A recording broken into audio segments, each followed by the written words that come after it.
What up, this is Rama Screen covering movies, TV, and entertainment, and here's my review of Long Shot. Let's rock this. I give Long Shot credit for giving us a female lead character that is very well-rounded and complex and vibrant. Of course, it certainly helps to cast the great and beautiful Charlize Theron to embody that role because she makes it look so easy. I give Long Shot credit for giving us a type of Seth Rogen that we usually don't see on screen before. I give Long Shot credit for giving us an obvious, in-your-face political agenda. But here's the thing, in my opinion, Long Shot is a more effective romantic story than it is a comedy. Not all the jokes land, but when they do, they really land.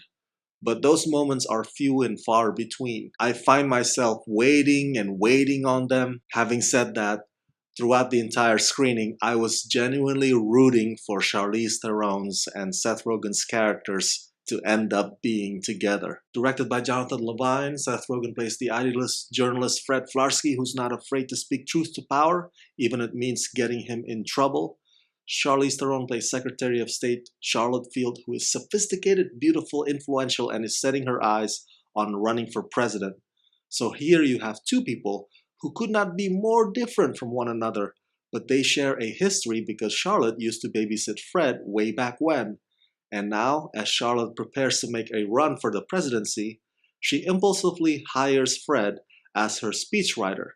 But that turns out to be a pretty challenging hire, seeing that Fred lives by his own rules, not the game of politics that Washington plays, and on top of that, Charlotte and Fred start to develop feelings for each other, which may hurt Charlotte's numbers in the polls. As I said earlier, the jokes in this movie don't always work, but when they do, they really go straight for the gut. Just don't expect to roll on the floor with tears in your eyes the entire time.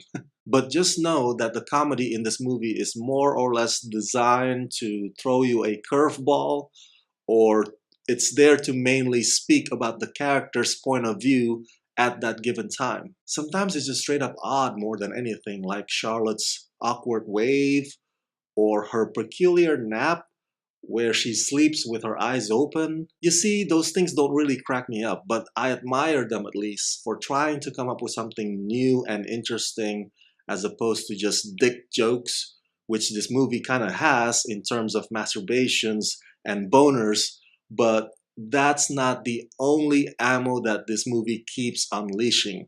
No pun intended. The story though, the story is what really captures my attention. Usually when you have movies about unlikely couples, one would be a nerd or a dork, and the other a cheerleader.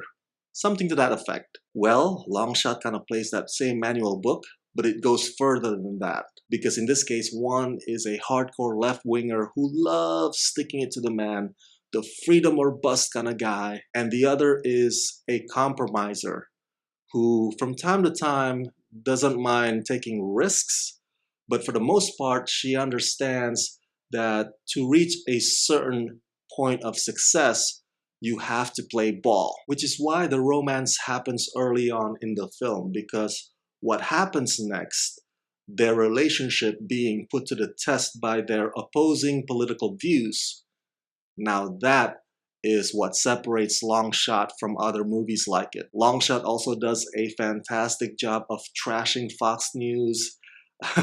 The great Andy Serkis shows up playing a revolting version of Rupert Murdoch. And any of us who's ever hated everything that Fox Network stands for would find that aspect about this film to be absolutely priceless. You may disagree, but I actually buy Charlize Theron and Seth Rogen as a couple. And Charlize is capable of doing just about any genre. In this one, her character, Charlotte, is already multifaceted as it is, especially dealing with feminism and toxic masculinity and how women are perceived in position of power. But Charlize Theron basically runs with it all the way to the end zone. Seth Rogen still has his Seth Rogen bit, the usual running gag about weed and drugs. But it's fascinating to see what Seth Rogen can do with a solid script. So in Longshot, his usual free-spirited antics seems measured,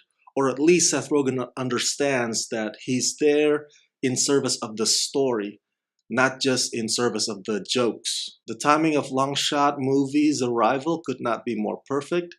Seeing that our nation still hasn't elected its first female president. We were close to it though, but the movie in a way imagines what could have been if we had given that a chance. But more than that, the movie is about characters who ultimately embrace the unapologetic approach to life of actually giving a shit while not minding the haters, as long as you believe that what you're doing is right. And that is something that we can always get more of, even if the comedy doesn't tickle us. So that's it. That's my review of Longshot. Share your thoughts in the comment section below. And as always, subscribe to my channel and press that like button and ring that bell so you can get notified whenever I post new videos. Hey, if you like this review and you want me to make more, please contribute monthly to help support this channel at Ramascreen Patreon page. Become my patrons today at patreon.com/Ramascreen. Let's rock this.